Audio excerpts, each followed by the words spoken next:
नमस्कार, मैं हूं श्वेता झा। चुनावी क्लास में आप सभी का स्वागत है। इन दिनों आप इंडिया गठबंधन के नए संयोजक के बारे में बातें सुन रहे होंगे। ये संयोजक कौन होगा, इसे लेकर अलग अलग दलों की तरफ से अलग अलग बयान भी आ रहे हैं। लेकिन क्या आप जानते हैं कि ये संयोजक होता क्या है, करता क्या है और गठबंधन राजनीति में ये पद इतना महत्वपूर्ण क्यों होता है? इसके अलावा गठबंधनों के पुराने उदाहरणों से हम आपको बताने की कोशिश करेंगे कि जो इसके संयोजक बने वे किस मुकाम तक पहुंचे। साथ ही नए बने इंडिया गठबंधन में संयोजक पद को लेकर चल रही खींचतान के बारे में भी बात करेंगे। तो आइए सबसे पहले जानते हैं कि संयोजक क्या होता है। संयोजक का शाब्दिक अर्थ है मिलाने वाला या फिर जोड़ने वाला। व्याकरण के मुताबिक दो शब्दों या वाक्यों को जोड़ने वाला संयोजक होता है। राजनीति में भी इसका यही मतलब है। दरअसल अलग अलग पार्टियां जब किसी गठबंधन में आती हैं तो उन्हें एक खास उद्देश्य के लिए साथ जोड़े रखने के लिए जितनी भी कवायद करनी होती है उसी की अगुवाई संयोजक करता है। गठबंधन राजनीति में संयोजक का पद बेहद महत्वपूर्ण होता है। इस पद के लिए कोई वेतन नहीं मिलता, लेकिन फिर भी यह सबसे महत्वपूर्ण पद माना जाता है। इसका कारण यह है कि हर राजनीतिक दल के अपने हित और लक्ष्य होते हैं। इससे इतर इसकी सामूहिक लक्ष्य के लिए उन्हें साथ लाना मुश्किल होता है। फिर जब गठबंधन में कई दल एक साथ आते हैं तो उनके बीच आपसी मतभेद भी होते हैं। कई बार ये मतभेद सियासी दुश्मनी की हद तक होते हैं। उनके मतभेदों को दूर कर उन्हें साथ बनाए रखने का काम संयोजक करता है। जाहिर है, इसलिए वो सभी पार्टियों के शीर्ष नेतृत्व से लगातार संपर्क में रहता है।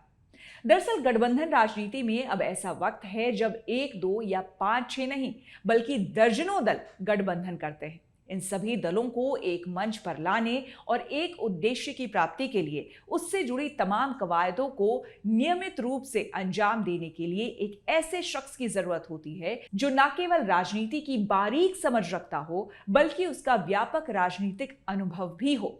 इसके अलावा उस शख्स का इतना राजनीतिक रसूख हो कि गठबंधन के तमाम दलों के नेता उसकी बात को ध्यान से सुने। ऐसे शख्स की अगर अलग अलग राजनीतिक दलों में व्यक्तिगत संपर्क हो तो फिर कहना ही क्या। ऐसे व्यक्ति को अमूमन गठबंधन में संयोजक पद दिया जाता है। संयोजक अलग अलग सियासी दलों से नियमित रूप से संपर्क में रहता है और ये बात कई बार उनकी सियासी हैसियत में बढ़ोतरी करती है। इसे एक छोटे से उदाहरण से समझिए। आपकी सोसाइटी या मोहल्ले में 50 घर हैं, जहां रहने वाले लोग एक दूसरे को जानते तो हैं लेकिन कोई खास संपर्क नहीं है।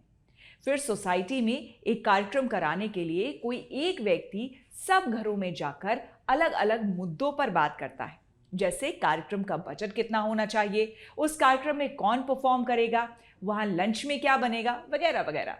तो जाहिर है इस शख्स के हर घर में निजी संपर्क होने के चांस ज्यादा होंगे। गठबंधनों में संयोजक बनने के लिए खींचतान की यही वजह है। पार्टियों के शीर्ष नेतृत्व से व्यक्तिगत संपर्क के कारण उसकी स्वीकार्यता होती है। इसलिए जब कभी गठबंधन का नेता चुनने की बारी आती है तो संयोजक इसका स्वाभाविक दावेदार होता है। उसके नाम पर स्वीकृति की भी संभावना ज्यादा होती है। हालांकि भारतीय राजनीति में गठबंधन के संयोजक के प्रधानमंत्री पद तक पहुंचने का एक ही उदाहरण है। साल 1989 में राष्ट्रीय मोर्चा के संयोजक रहे वीपी सिंह चुनाव के बाद प्रधानमंत्री बनने में सफल रहे थे।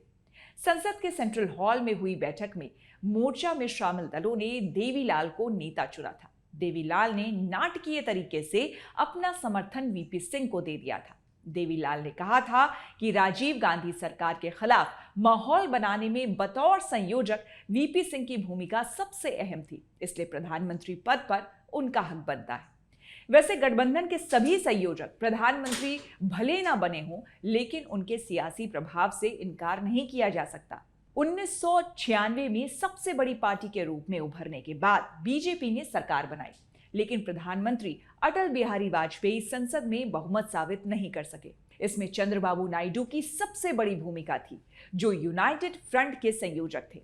उन्होंने विपक्षी दलों को जोड़कर रखा और वाजपेयी को 13 दिन बाद ही इस्तीफा देना पड़ा। इसके बाद संयुक्त मोर्चा की सरकार बनी। एचडी देवेगौड़ा और इंद्र कुमार गुजराल को प्रधानमंत्री बनाने में भी नायडू ने ही अहम भूमिका निभाई थी। 1996 में संयुक्त मोर्चा से मात खाने के बाद बीजेपी भी गठबंधन के रास्ते पर चल पड़ी। एनडीए का गठन इसी का नतीजा था। समता पार्टी के जॉर्ज फर्नांडिस इसके पहले संयोजक बने। धुर कांग्रेस विरोधी जॉर्ज ने उन सभी नेताओं और दलों को एनडीए से जोड़ा जो कांग्रेस के खिलाफ थे। उनके कहने पर ही बीजेपी मैनिफेस्टो और कॉमन मिनिमम प्रोग्राम से राम मंदिर और अनुच्छेद 370 जैसे मुद्दों को दूर रखने के लिए तैयार हुई थी। 1999 के लोकसभा चुनाव के बाद जब एनडीए की सरकार बनी तो मंत्रियों के चयन और विभागों के बंटवारे में भी जॉर्ज की अहम भूमिका थी। गठबंधन की यह सरकार पूरे 5 साल तक चली। ये पहला मौका था जब भारत में गठबंधन की सरकार ने अपना कार्यकाल पूरा किया था। कुछ ऐसे भी नेता हैं जो संयोजक तो बने लेकिन कुछ खास हासिल नहीं कर पाए। 2008 में जॉर्ज फर्नांडिस की जगह शरद यादव एनडीए में संयोजक बने। इसके बाद 2009 में लोकसभा चुनाव हुए तो एनडीए के साथ केवल 8 दल आए। 2004 में 12 पार्टियां इसमें शामिल थी। चुनाव में एनडीए को करारी हार का भी सामना करना पड़ा और यूपीए गठबंधन लगातार दूसरी बार सरकार बनाने में सफल रहा। 2013 में शरद यादव ने जब एनडीए संयोजक का पद छोड़ा तब टीडीपी चीफ और आंध्र प्रदेश के तत्कालीन मुख्यमंत्री चंद्रबाबू नायडू ने उनकी जगह ली। हालांकि 2018 में टीडीपी एनडीए से अलग हो गई और इस तरह नायडू की एनडीए संयोजक की भूमिका भी खत्म हो गई।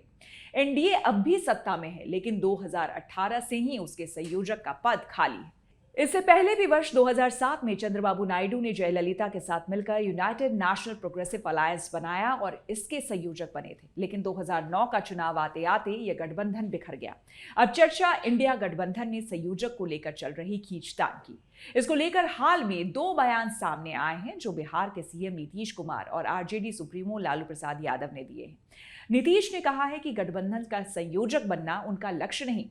दूसरी ओर लालू प्रसाद यादव ने कहा है कि इंडिया में 4-5 संयोजक होंगे। अब देखना है कि गठबंधन की तीसरी बैठक में इस पर क्या फैसला होता है। तो चुनाव से जुड़ी हर एक छोटी बड़ी खबर के लिए आप बने रहिए हमारे साथ और सब्सक्राइब करिए हमारे चैनल चुनाव आज तक को।